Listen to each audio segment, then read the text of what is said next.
So we had a great group, enthusiastic, a lot of interest in community-based care, prevention, and treatment. And our working group decided that we would, in response to Mona's request, that we come up with one specific activity that we promised to complete by the end of the year. We're going to have some webinars, one every quarter is our goal. And the focus of these are going to be on two things. One is hearing from people in the field about their projects, somebody who is doing something interesting that we think other people would enjoy hearing about. The other is to provide an opportunity for some people who are engaged in new approaches that have evidence of effectiveness in sharing that with the community. So that's our main goal. We also made a commitment to make available to people who want to be on our listserv and be connected resources of various kinds that people working out in the field might be interested in, and also serve as a way of connecting each other, the people who are involved in the working group, to network, and we began that with our session. So that's all I have to share. Thanks. Thanks, Henry. That's fabulous. And yeah, each of the working groups was especially asked, yes, big clap, asked to come up with something tangible that we can actually get done and see the progress in the next 6 months. And so that sounds achievable. Dan O'Neill, I saw you come over. There you are. Come on up and talk about integration of faith and health. Well, for our working group, we thought that, in order to address disintegration, we needed to emphasize integration. And that's on many different levels, okay? So it's not just the disintegration of the human body that we often have to attend to, but it's disintegration of health systems, disintegration of our theologies. It's disintegration of language between development. Where was I? My thoughts disintegrated, I think. So action. We had to have one action point. Is that right, Mona? One action point? So what we decided is, in order to tap into the collective, at least our working group, and perhaps to create a tool within our working group to send to the constituency among CCIH members and individuals, to be able to speak in a very brief summary, maybe 2 sentences, of what we might describe as a pearl. In medicine, we talk about pearls of wisdom that get dropped into our buckets when we're training. But these are distilled small segments that are about integration. And then maybe a more expanded version of that. So you have the sort of the, as a researcher and a publisher, you have the abstract and then you have the full paper. So the abstracts might be a collective wisdom in terms of what kind of steps we can do as an organization and as individuals within our organizations to be able to integrate faith and work, body, mind, soul, and spirit into a holism that I think can be exemplary and perhaps be an example to other organizations around the world, both Christian and non-Christian.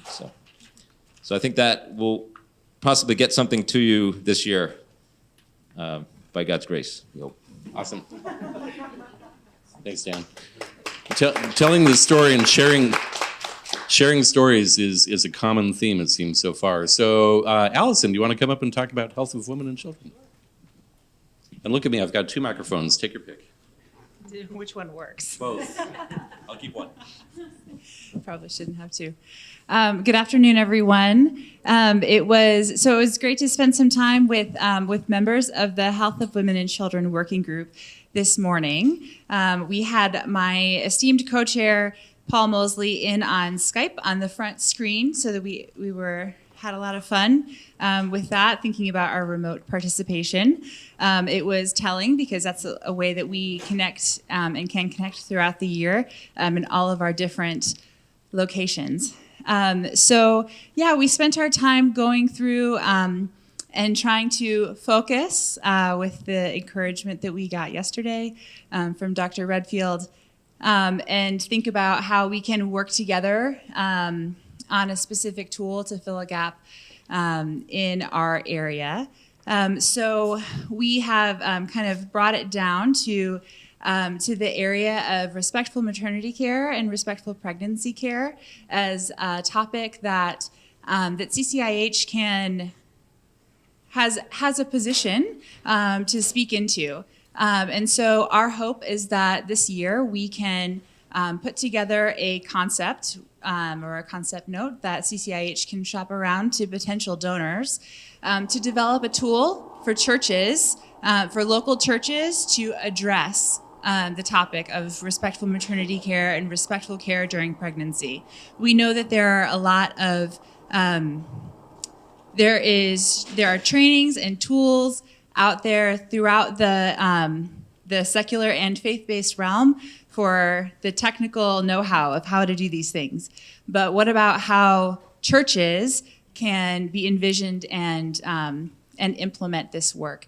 And so that's what we're hoping to work on. We have a whole bunch of ideas and thoughts, and our working session today was looking at what are the gaps that we see in this realm, what are some tools that are needed, and so we'll be doing a lot of synthesis on all of this over the coming short period of time, and putting together something that we can work on. So I'm hoping that you are very entertained by the up and down on either side. So yeah, that's all right. But that's what we're going to be working on, and we're excited about it, and would love to have you participate with us. That's great. Thank you. I was going to make a joke about it was so exciting that instead of raising the ceilings, it was a raise the screens moment. But then I couldn't figure out what to do after they came back down. So, okay. So last but not least, Janelle. Oh, there you are. Great. Sorry. So hi, everyone. Fabulous. Okay, so it's the end of the day. Wake up, right? Had my third cup of coffee. So we had a very spirited group. It was fab. We had some folks saying yes. And so what I would share is this, couple of things. So I'm Janelle Williams, my co-chair, Barbara Campbell. She's headed for her flight right now. We had a very, very good meeting. Folks feel like there are lots of thoughts, but it's because of what it is. And so we're looking at health system strengthening. And so first question, what is health systems? Second question, what are we going to focus on? Third question, what exactly are we going to do? So here's what we kind of came up with. We used our concept paper, really our issues paper, and that's what we're going to call it because we're not yet at concept note stage.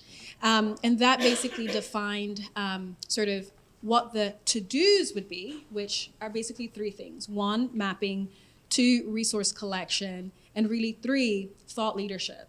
And so basically what we're decided upon, and I think really agreed upon, was leadership and governance. So the 6 health, sort of building blocks within the health systems, leadership and governance is the core.